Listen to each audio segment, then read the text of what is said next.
Before we get started, please don't forget to rate and review wherever possible. It really helps our podcast find the ears of listeners just like you. Also, if you have a story to tell, don't forget to submit it via email at contact@campfirecultpod.com or leave a voicemail message at 720-297-8608. You can also follow us anywhere socially at Campfire Cult Pod and visit us online at campfirecultpod.com.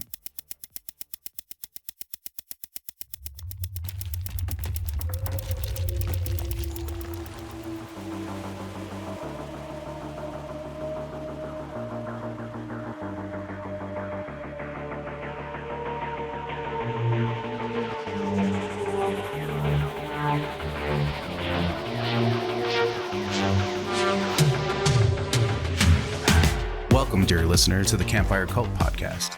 From a camper van deep in the haunted woods, I bring you first-hand accounts of chilling encounters with the paranormal. Step into the night and take a peek into the realm where reality and the supernatural collide. My name is Jazz, and I'll be your host.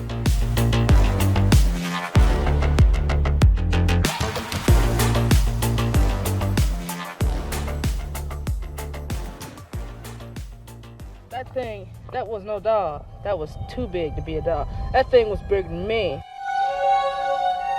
That thing was stalking cornfields, jumping on cars, and feasting on roadkill. For 2 years, people in Elkhorn, Wisconsin whispered about a king-sized creature who roamed Bray Road. It had really big claws. It was holding its roadkill like it had elbows, and it was kneeling on 2 knees, like a human being might do. Welcome back, campers.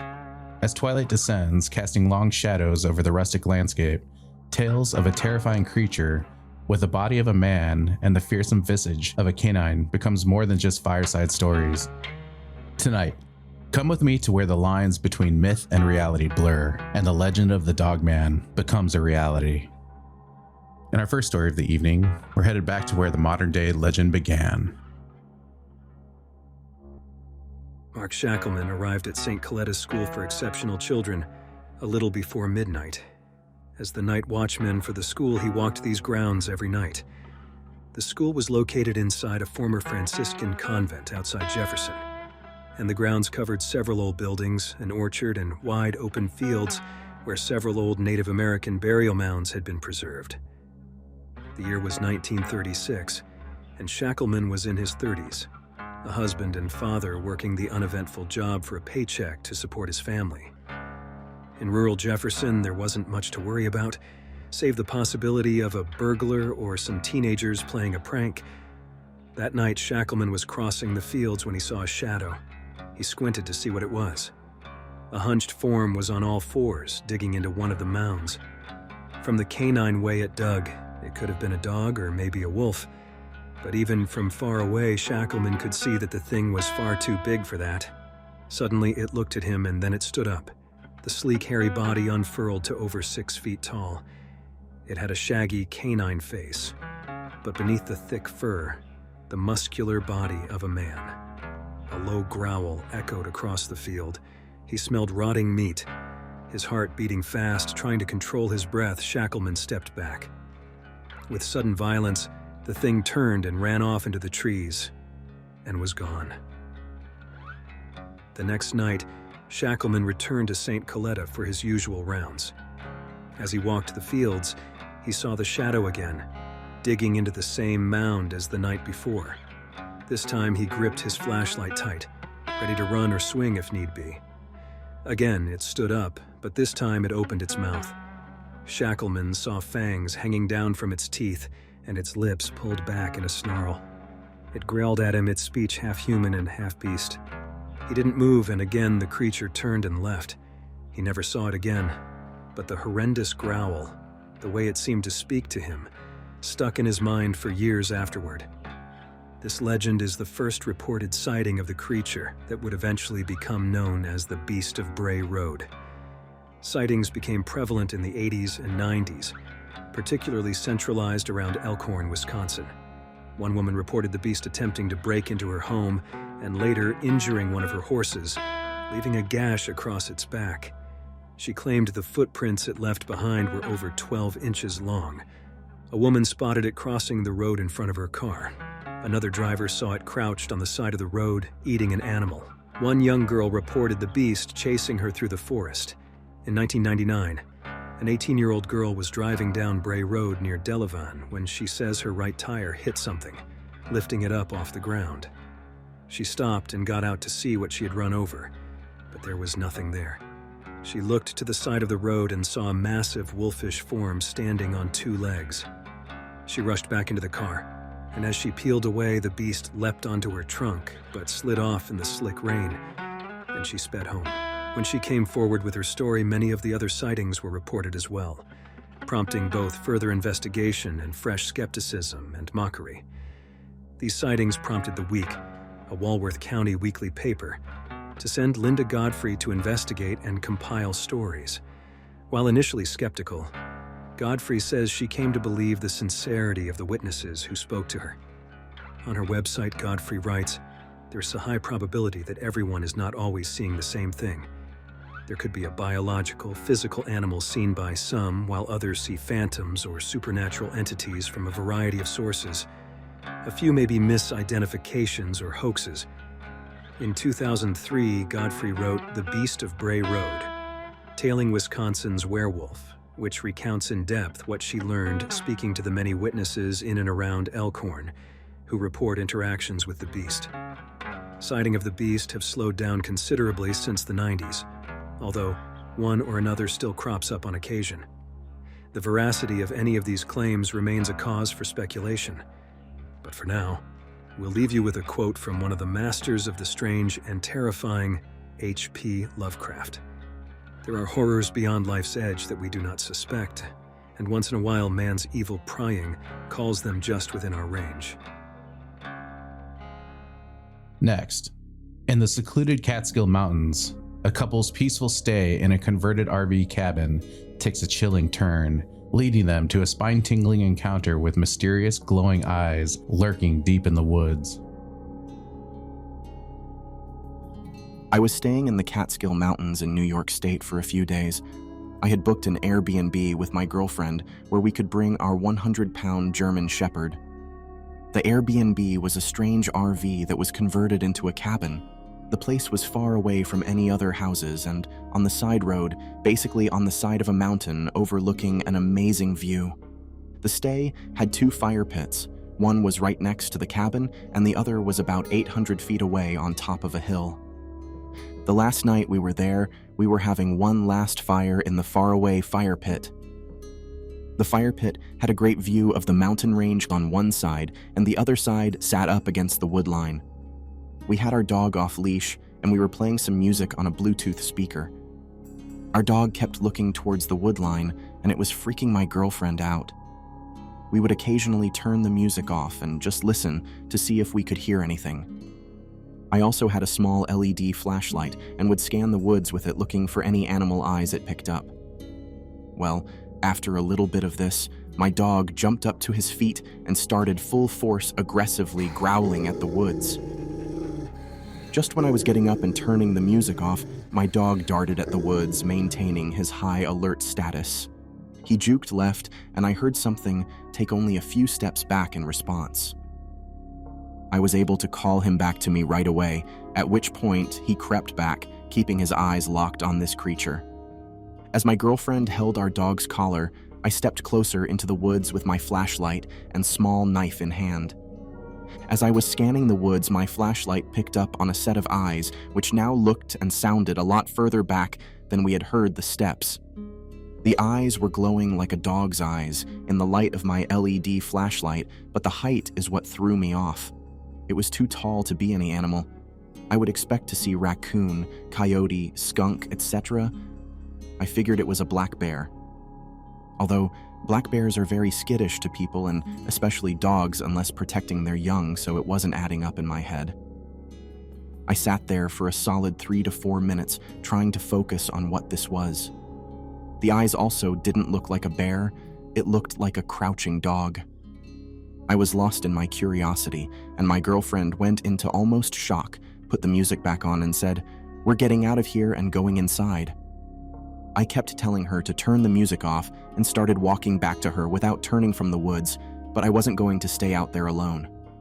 She started dragging our dog back to the cabin, and my dog and I had our eyes fixed on the woods. As soon as my flashlight went off, the creature started following alongside of us in the wood line. The footsteps I heard sounded just like a person walking in the woods, and as it followed us, I heard at least 2 separate sets walking near it in the woods. We got inside the cabin, locked the door, and shut all the blinds, and were completely freaked out. I spent the next hour or so listening and watching out the window, hoping the animal would walk into the spotlight off the cabin so I could identify it. I never saw anything step out, but the footsteps continued walking around back there behind the cabin in the woods. I stepped out the door about an hour or 2 later, but heard nothing and searched with my flashlight. Whatever I heard that night was not afraid of my dog, and I have never seen my dog act like this. My dog will chase rabbits and even deer without making a sound. Luckily, he always comes back to me when I call him. I have spent a lot of time outdoors in my life and have always been able to identify any animal encounters. I have asked a lot of my hunting friends about this and asked what animal would react like this and not instantly run away from a dog of his size. The mystery of not knowing is what creeps me out the worst. Up next, an outdoorsman has a run-in with a wolf-like creature in northern Wisconsin. I'm an outdoorsman. I'm very experienced in hunting, camping, hiking, and general survival. I'm very familiar with and used to all local wildlife. I was charged by what I believe was a cryptid, called a Dogman. It charged me and my cousin, and it was not a bear. A bear cannot move how it did. It was not a normal wolf, as they can't comfortably run on 2 legs, whereas what charged us seemed to run as naturally as a man would. This happened around June or July of 2007. I was around 17 years old and more cocky then, but still somewhat knowledgeable of the outdoors. My family used to own a cabin in northwest Wisconsin. I basically grew up there in the summer.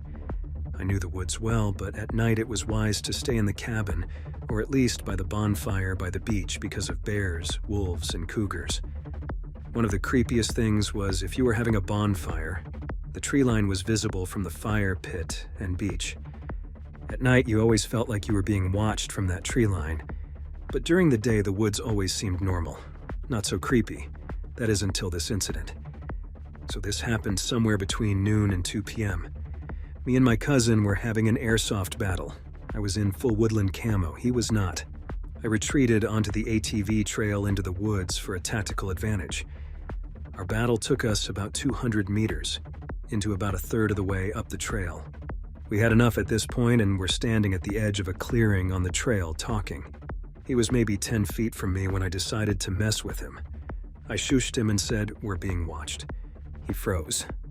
Then I realized the woods were dead quiet and I got spooked and started scanning the tree line and the other edge of the clearing from left to right when I saw it. Its teeth gave it away and it was panting and staring at my cousin. I don't expect you to believe me, but what I saw was a wolf as big as a black bear, at least 300 pounds. But it wasn't normal. This wolf was on 2 legs crouching next to a tree with its arm grasping the tree, grasping with a clawed hand. It had reddish-brown fur.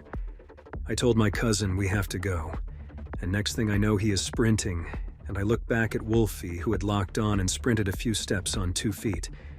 Then I turned and ran when it looked like Wolfie was dropping to all 4s. It charged us and sounded right on our asses, barreling through the brush, but for whatever reason, let us go when we broke out of the tree line and headed for the cabin. What stuck with me the most was the sheer size of it. Wolfie appeared to be nearly 7 feet tall when standing upright. Where it should have had front paws, it appeared to have large clawed hands. Now, I'm not sure how to explain it away rationally. I have heard wolves will occasionally kind of walk upright, but as far as I know, they can't sprint on 2 legs. Nor do wolves get that big, and black bears more waddle when on 2 legs. The closest description I've found is simply of a classic werewolf, or what is now known as a dogman. Next, in the quiet backwoods of Virginia, a decade before the infamous Dogman lore gained popularity, an entity disrupted the serene life of a family living on the edge of the Appalachian wilderness. This was not a report I myself witnessed, but instead one my grandmother told me about that my aunt later corroborated independently, so I think they're trustworthy. At the time, I'll note there wasn't much talk of Dogman, as this was about a decade before the infamous song came out, though there was talk of wolves or werewolf-like monsters in Appalachia for a long time, so my aunt and grandmother just always called it that wolf thing. For a little background, my grandparents' home is in the backwoods of western Grayson County, Virginia, which to this day is still sparsely populated outside of one or two large towns on the east side. And back then, it was even less so. Extremely thick forest with hilly terrain in all directions. You have to get on a dirt path and follow it for about half a mile to get to a gravel-covered side road, and then follow it for about 30 minutes to reach a very small town just across the North Carolina border.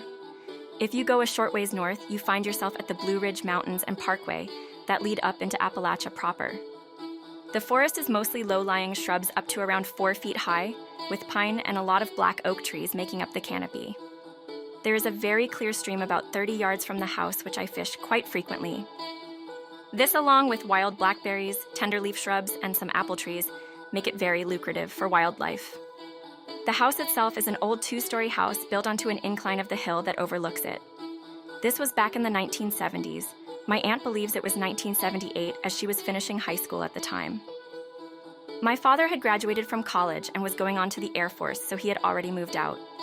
My grandfather, although he was old enough to retire, liked to remain busy, so he worked his old job as an electrician and power pole technician in an advisory role because he was getting up there in years. He had just gotten a contract down in North Carolina, so he was away from the house for about a week and a half. This left only my 17-year-old aunt and grandmother at the house. As I said, there usually was a lot of wildlife in the area. A typical morning for my grandmother was making breakfast and sitting out on her porch watching deer and rabbits eat at the shrubs. Sometimes she would also see or hear a bobcat, fox, or coyote about. On one occasion, a mountain lion and her cubs strolled right past the house. One animal she was familiar with in particular was a very large black bear, who could be recognized by folks around those parts from a white patch on his chest and a hole in his left ear.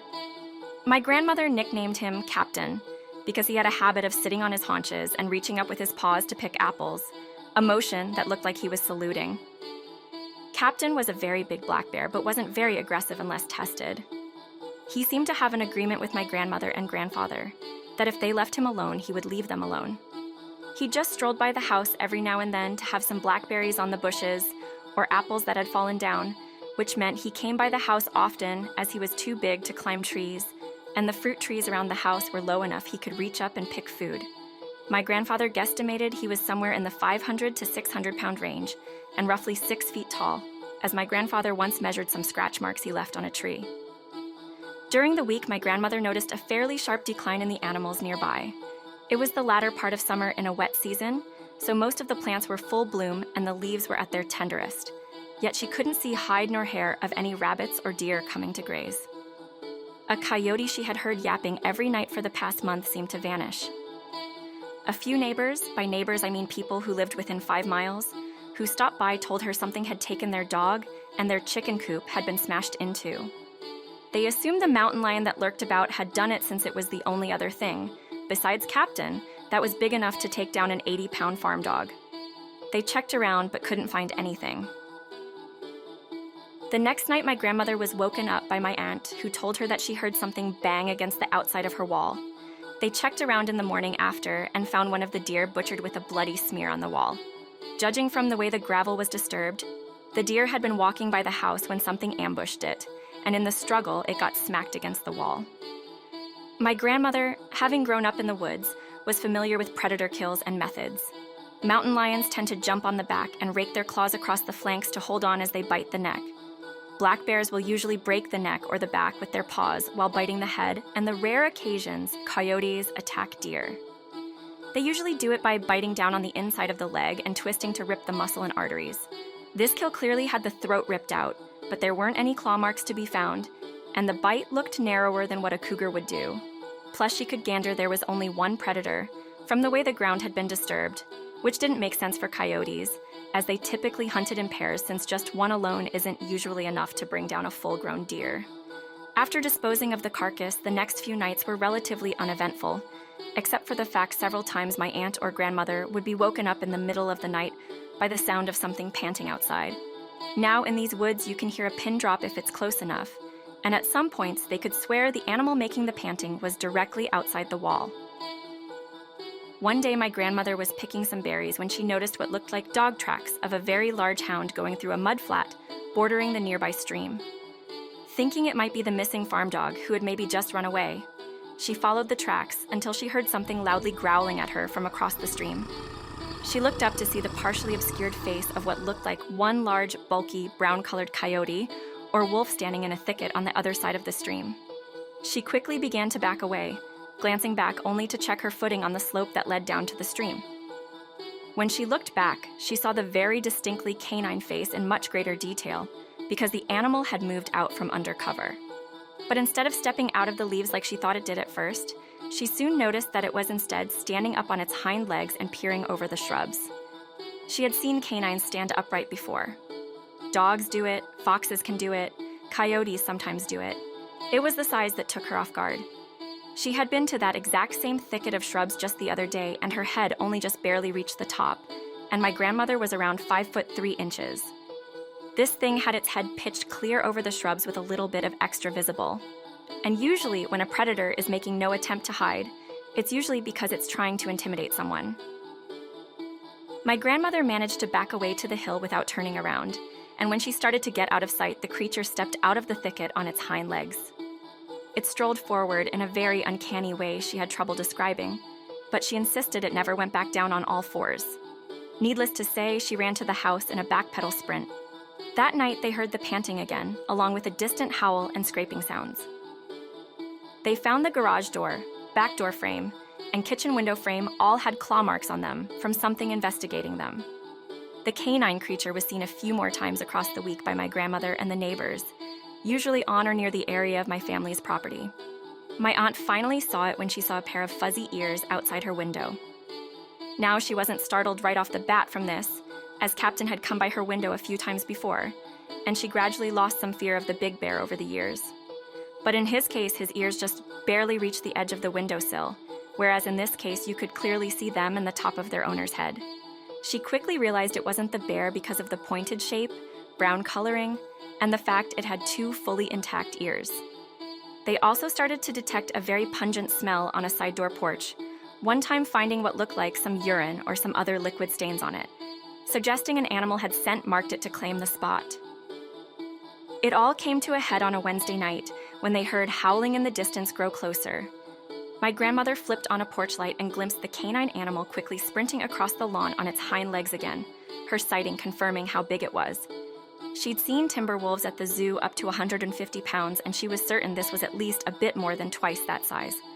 For several hours of the night, they could hear it roaming around the property and pressing against doors like it was trying to find a way in.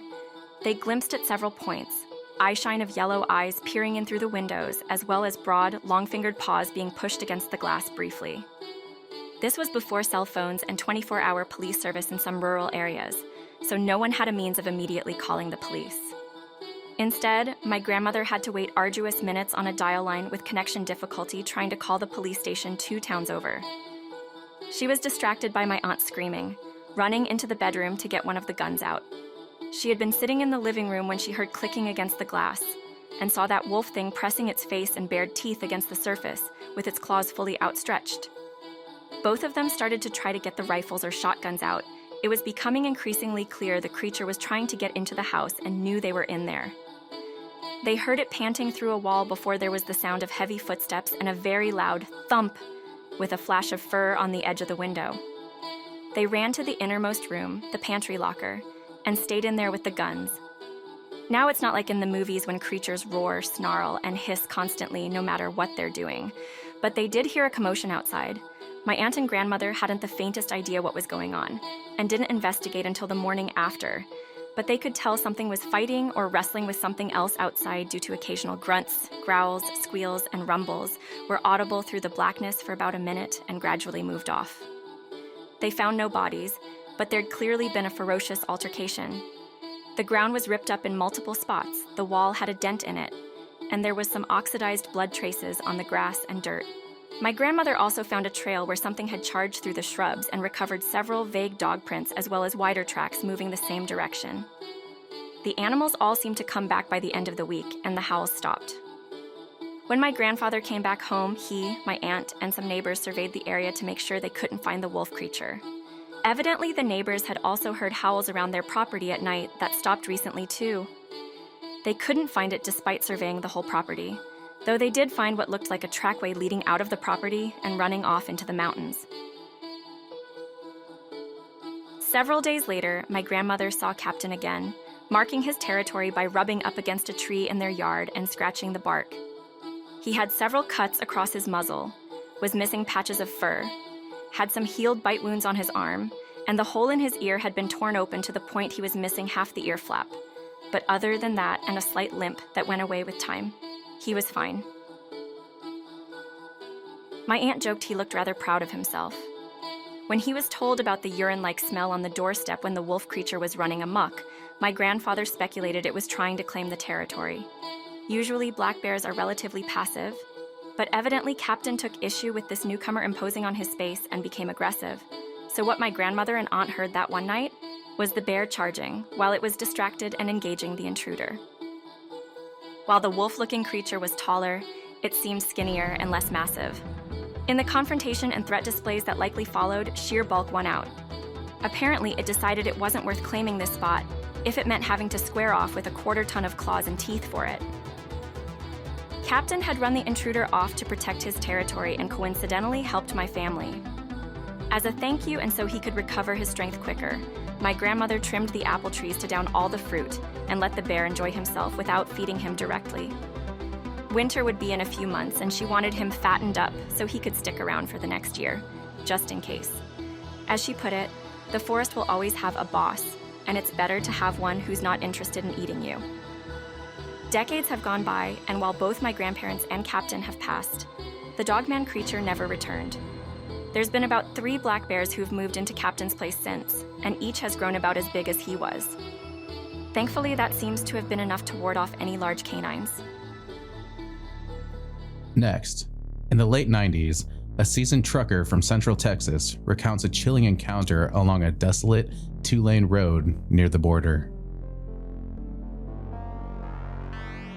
A good friend of mine told me this story years ago.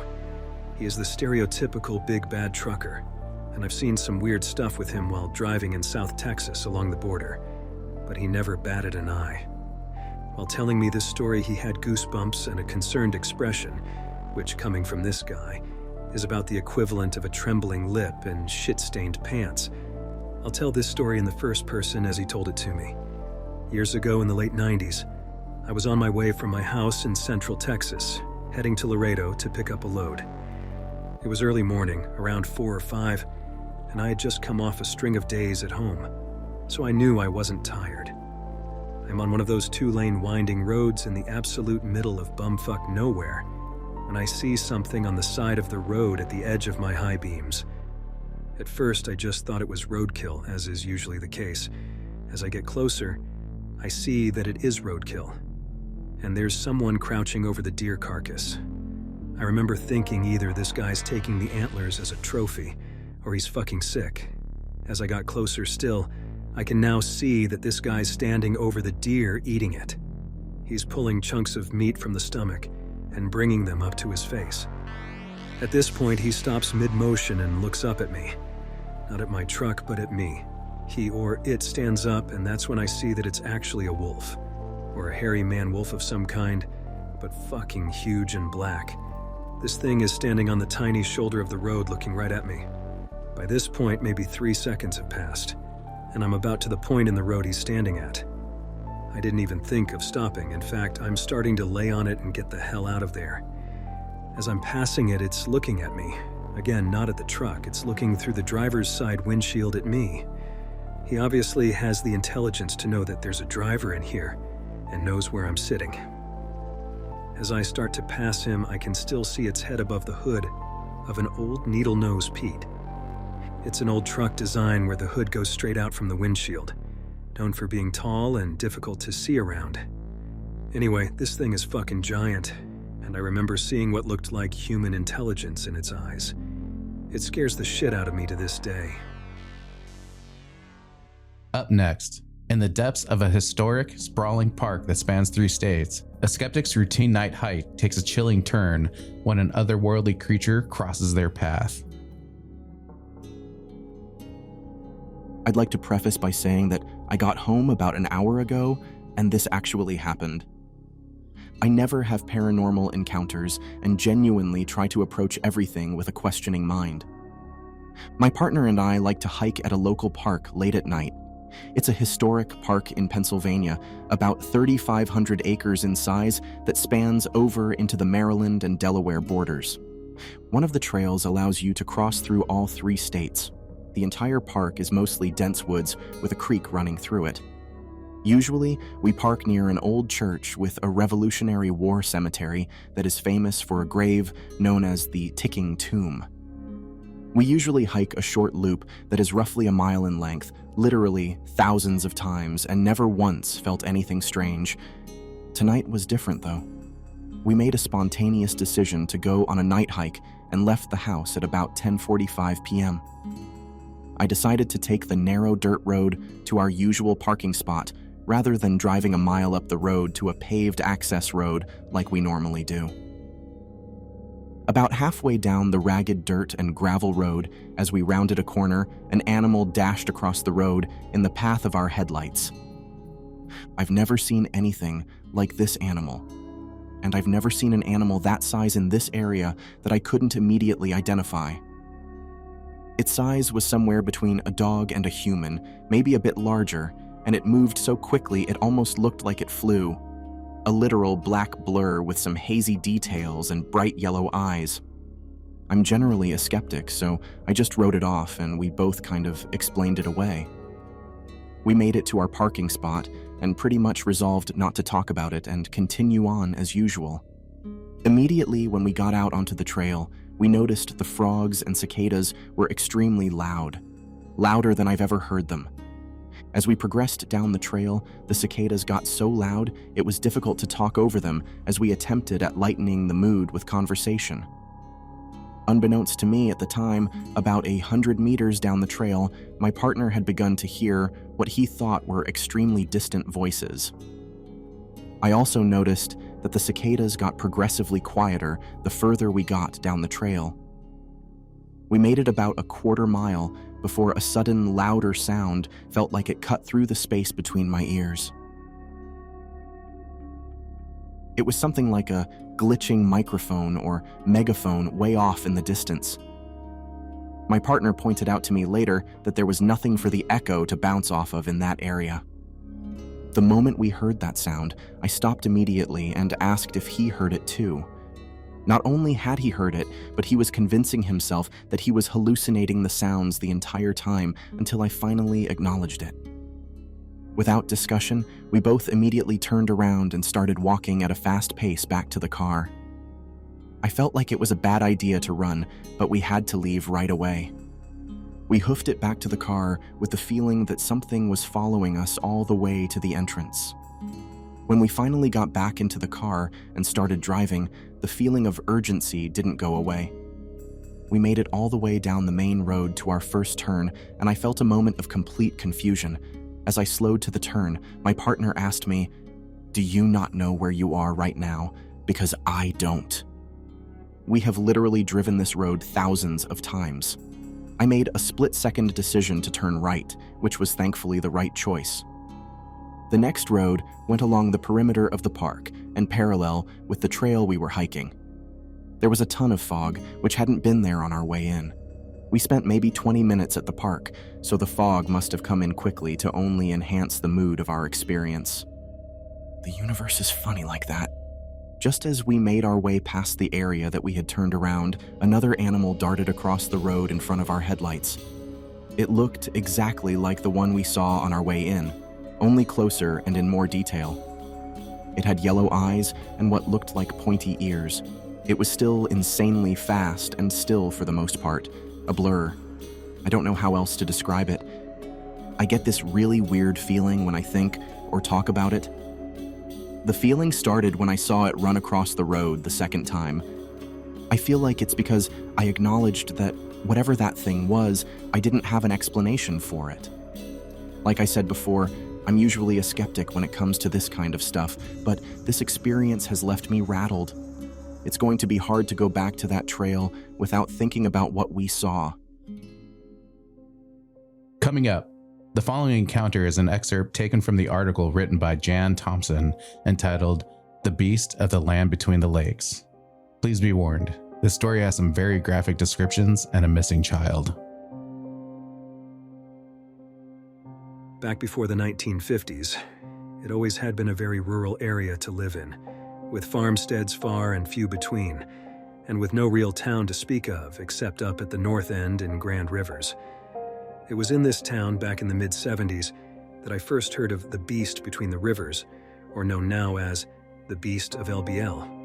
Some old-timers would sit on this long wooden bench outside the old IGA store that used to be the old country store for decades before the grocery conglomerate came to town.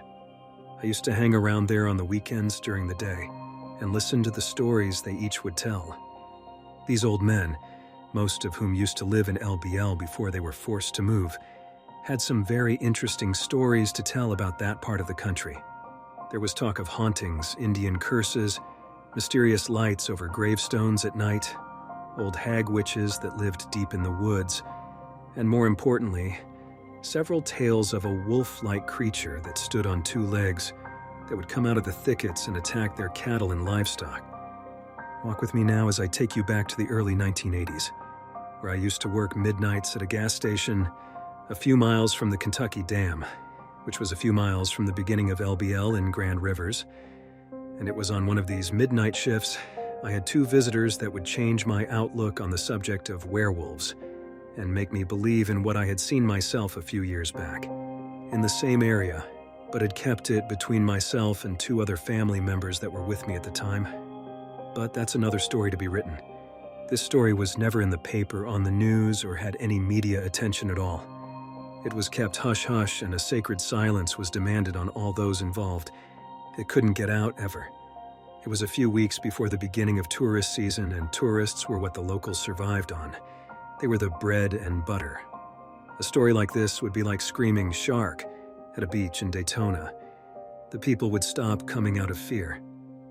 I wasn't a witness to the fact, just a third person, making observations and having conversations with two individuals who were a part of the incident. They had just come from the crime scene down in the middle of LBL after being there for over 8 hours.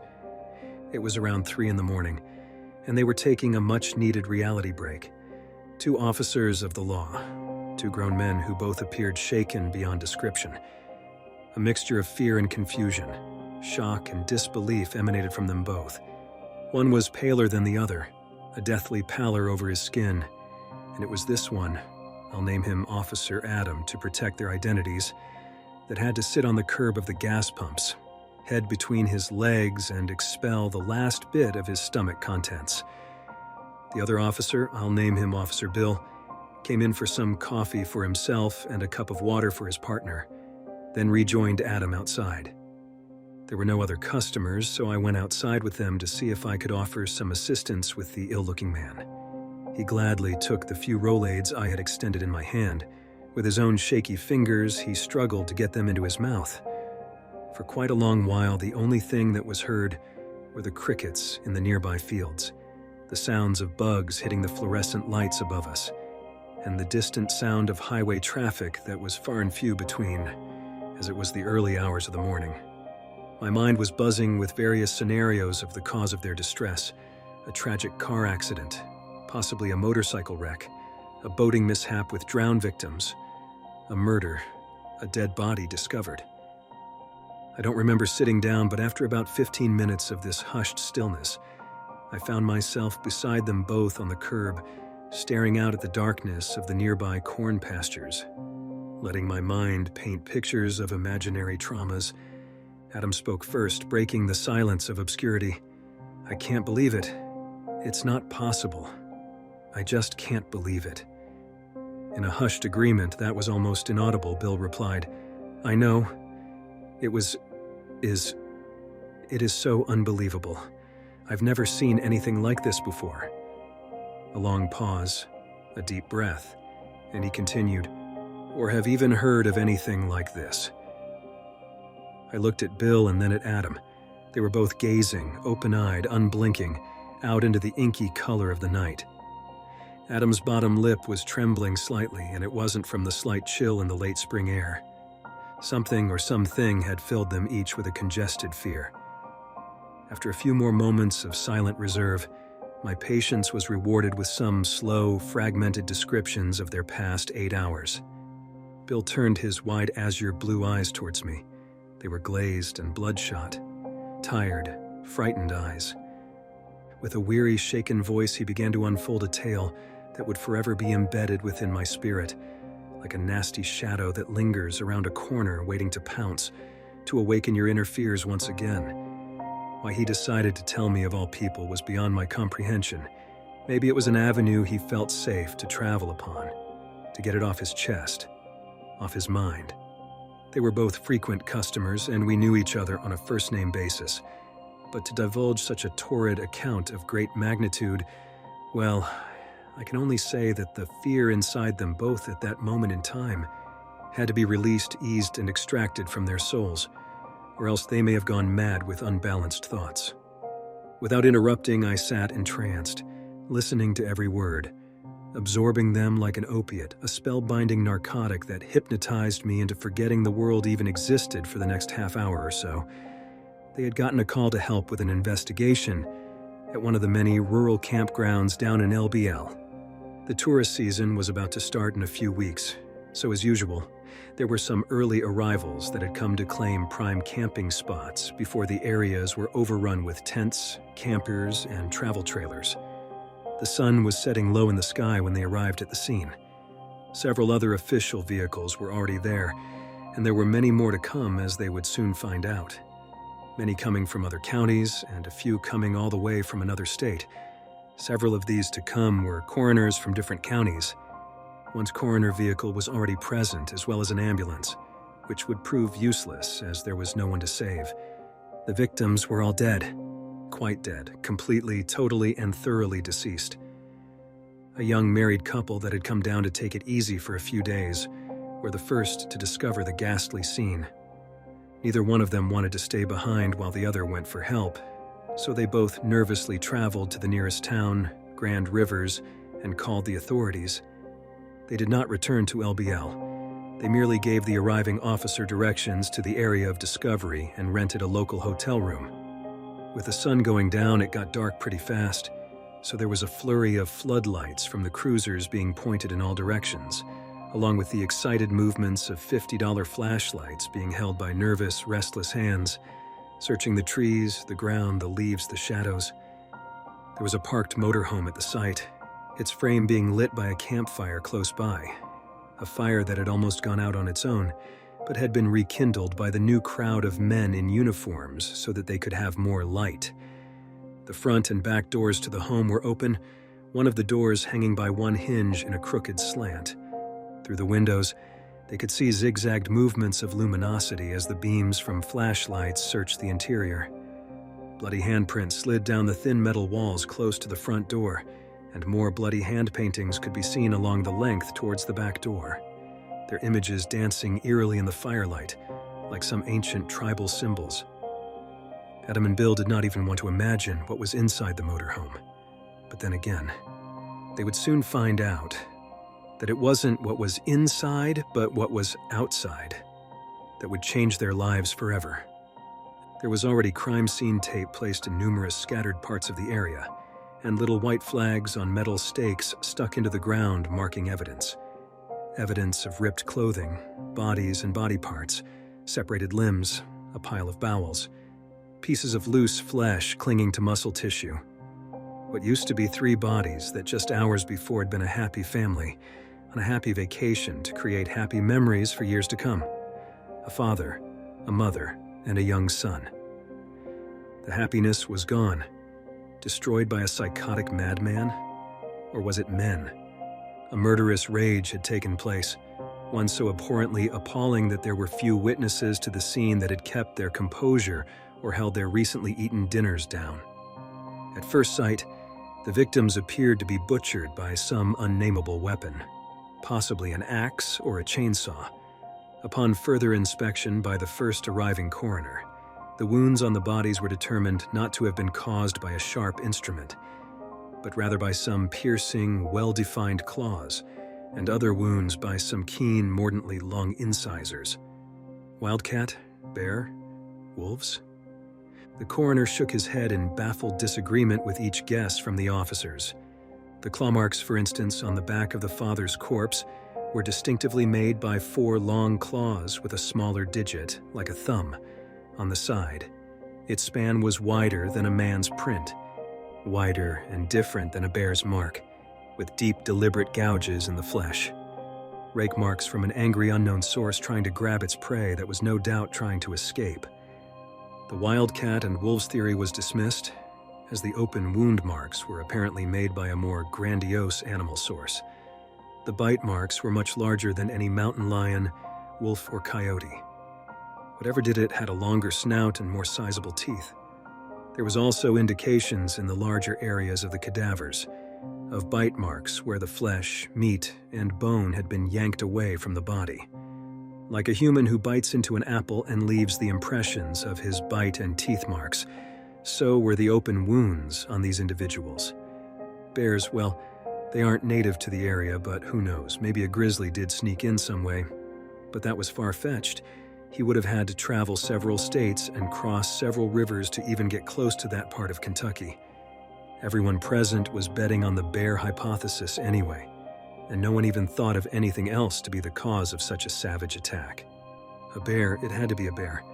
From the back door of the motorhome, an officer stepped down slowly, holding in his hands some type of garment. A dress, a small dress that would have fit a small girl of around 5 years old. This meant there was a missing person, or an absent body, a member of the family. They all prayed she was still alive somehow, hiding somewhere. A new search began. As time went by, additional law enforcement employees arrived, as well as a few volunteer rescue squad members. Groups were spread out and assigned areas to examine and explore. Another coroner arrived to assist in the identification and causes of death, and much later a third one showed up, this one from a nearby state. All types of samples were placed in plastic bags marked as evidence and carefully stowed away. As they were packaging up what appeared to be one of the father's arms, one of the doctors noticed something wrapped between the dead fingers. Some tweezers slowly untangled a clump of long gray and brown hairs. This too was placed in a bag, marked and put away to be analyzed at a lab later. From somewhere in the nearby woods, about 50 yards from the campfire, a scream was heard. A man's shriek that turned into a long wail and then to whimpering. As others arrived, they could see by the gleam of several flashlights that the cop was holding his hat in one hand and his light in the other. There was blood on his face, the front of his shirt, and on the brim of his hat. More blood could be seen dripping on him. It was coming from above. High in the trees, the flashlight swung, searching for the source of the mysterious bleeding. A very small hand could be seen dangling down from a tree limb way up high, as well as a slender, lifeless leg that still had a white sock still on the foot. The missing child had been located. It had been Adam that the blood had trickled upon, hitting his hat first, making him look up, and then feeling the thick, cold fluid sprinkling his face, then sliding down to his neatly buttoned shirt. It had been Adam that had screamed. The little girl had apparently been carried up the tree and leisurely eaten upon, while carefully laid across a large tree branch. More of the same long gray and brown hair was found sticking in the bark of the tree near her body. After about 7 hours, most of the officers were sent away as a new team of investigators arrived. They were told not to talk to anyone of the incident, especially not the media. I'm sure that besides Adam and Bill, there were others who had to confess what they saw that night, if in fact this whole event ever really happened. About a month after sitting outside with Adam and Bill that night, they stopped in again during one of my midnight shifts. They were both rather quiet, more serious in nature, not like before the incident where they would kid around while drinking their sodas and eating a snack or two. They had both aged in some odd way. Streaks of gray that had not been there before highlighted both of their heads of hair. Their faces had lines of worry and showed signs of stress. I would see them again many times afterward, but on this particular evening, they informed me that they got word about some of the lab tests that were taken that dreadful night. The tests on the saliva taken from the bite marks and from the hair found on the man's fingers and in the tree bark came back with an unknown species origin. The closest animal that they could be compared to was that of a Canis lupus, a wolf. Whether Adam and Bill had played an elaborate hoax on me, I'll never really know for sure. But their sincerity and fear painted a picture of truth in their eyes. Next up, we're headed out to Sao Paulo, Brazil, where a seemingly routine shortcut through a moonlit trail takes a creepy turn with a mysterious, massive hunchback, wolf-like creature. My father likes to visit the sports club of the local university where he teaches to run and exercise. It is a large sports area with swimming pools, soccer, and basketball fields. He still goes there every now and then. This place is at the exit to the next town and close to where we live in Sao Paulo, Brazil. He goes there walking and cuts through on a trail that goes up a ravine, passing beside a large eucalyptus plantation. Through this shortcut, you can avoid walking half a kilometer uphill to the main entrance. A lot of people use this shortcut, including the local employees. One day, he went for a run a little later than usual, at around 6:30 p.m. About an hour later, the sun was already setting. With just a few more minutes left of daylight, he was exhausted, so he decided to return by the same shortcut as usual. It would not be much of a problem since the full moon was high in the sky, and he could see without a flashlight. When he reached the edge of the woods, he noticed a figure in the middle of the trees that looked like a horse inside the eucalyptus fields. He first ignored it and kept walking, thinking if he should try to let someone know about it. But this place is surrounded by farmers that own horses, so he decided not to. He kept walking, but started to feel strange, as if someone was watching him. The feeling soon became stronger. After a few more steps, he realized that the horse was walking alongside him, so he looked again between the trees and saw that it was behind a tree. He thought that was strange. Do horses hide? Also, it managed to stand facing the tree between them. He just shook it off and continued on the trail. He was already halfway down, but his sense of fear was increasing, so he looked at the horse again, and as his eyes adjusted to the darkness, he could see it a little better. Now it didn't really move like a horse at all because he saw the animal jump from behind a tree to another. By the way it jumped, it seemed to be a very tall and strong, well-built person or athlete. He stopped in shock and stared at the thing, still behind the tree, and noticed something swinging. What he previously thought was the horse's tail now looked like a man wearing a long coat or something, but the darkness and shadows of the branches were obscuring the figure enough it wasn't completely clear. He decided to ignore it and move on, thinking it was maybe just his imagination. He kept on track, but at the end of the trail, there is a point where his path and the path where the animal was would cross each other. He started to freak out and decided to go back to the field and take the main road, so he started walking back, paying close attention to the animal. At one point, he even thought it could be a friend trying to scare him. Going back towards the field where the lights were now on, he could better see its silhouette, a massive muscular thing, hunchbacked, apparently covered in thick fur and what seemed like large pointy ears. He stopped in disbelief, but the creature kept walking towards him, not worrying much about hiding anymore. That's when his blood ran cold. The animal was approaching from the side as if it wanted to trap him. He tried not to run in order to display confidence and avoid giving it something to chase, so he fast walked back towards the field, distancing himself from the trail as much as possible when he took one last glance. The animal was there, still, lowered in a bush on all fours like a gorilla, but it looked like a huge human-shaped dog or wolf. When they were around 100 meters apart, my father ran to the main entrance at the avenue and was relieved to see that the animal did not follow. He came back home using the main populated road, still on high alert, shitting his pants the whole way. Now every time he goes there, he makes sure he doesn't stay past dusk to avoid another run-in with this creature. In our final story of the evening, on a scenic drive home from Georgia, a Florida woman has a run-in with a werewolf. Me and my wife work in television, and it requires a lot of traveling and many late-night car rides. We live in Florida, and my wife had to go to Georgia for work. Since we take a lot of plane rides for work, sometimes when it's just a 4 to 7 hours drive away, We decide to drive and take in some sights. Believe me, after 20+ years of flying, being able to drive occasionally is a blessing because you get so fed up with sitting in planes and breathing recycled air. It's about 11:30 p.m. when her brother texts me to pick up the phone when she calls, which I thought was odd, because why wouldn't I pick up? As soon as I'm reading the text, I get a frantic phone call from my wife. Please understand that my wife doesn't subscribe to any cryptid or paranormal podcasts. I, however, most certainly do. So for her to be this freaked out and panicked means something crazy went down. She starts talking really fast and I can't understand any of what she's telling me. Eventually, I tell her to calm down and tell me what is going on. She says, I've seen one of those things you sometimes talk about, the documentary thing. Still kind of puzzled, I ask her, what documentary thing exactly? She replies, the wolf thing, the human wolf. Dogman? Yes, Dogman. She's driving down from Georgia and is at this point 2 hours removed from our house, and we are located just above Tampa. She's already driving in Florida, but she's driving down this road around 45 miles per hour. But to give you an idea of the road itself, it's not a big populated highway. It's more of a backcountry road. As she's making a turn, her lights hit what she at that moment thinks is a man bent over on the side of the road.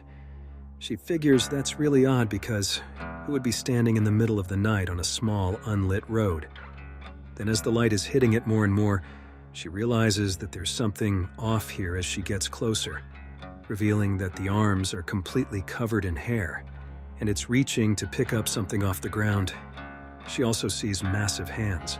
When it's fully lit up, this thing is hunched over and is already standing at 7 feet and starts to get taller.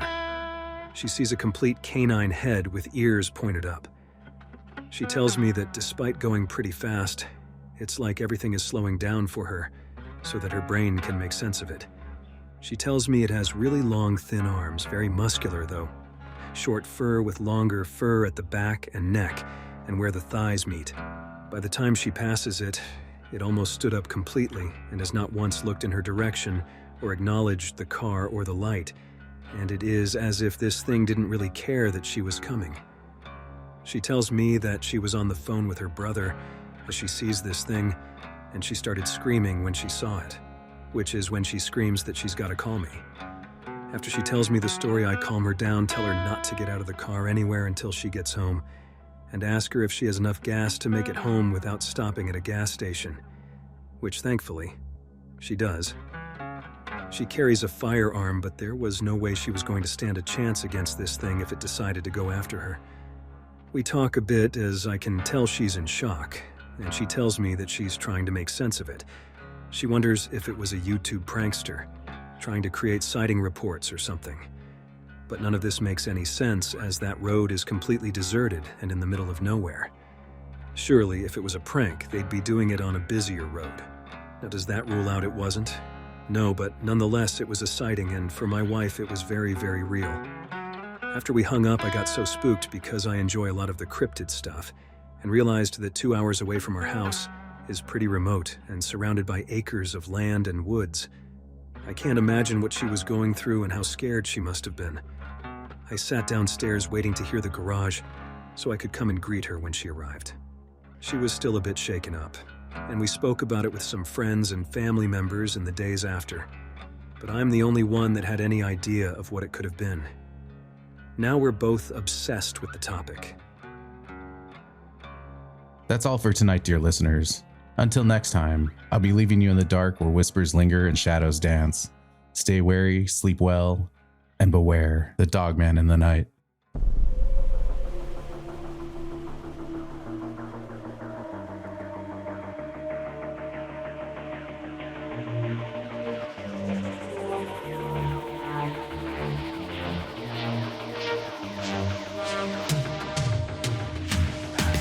If you have a story to tell, please reach out via email at contact@campfirecultpod.com or leave me a voicemail message at 720-297-8608. You can follow us anywhere on social media at Campfire Cult Pod and online at campfirecultpod.com. And finally, if you don't mind, please rate and review wherever possible.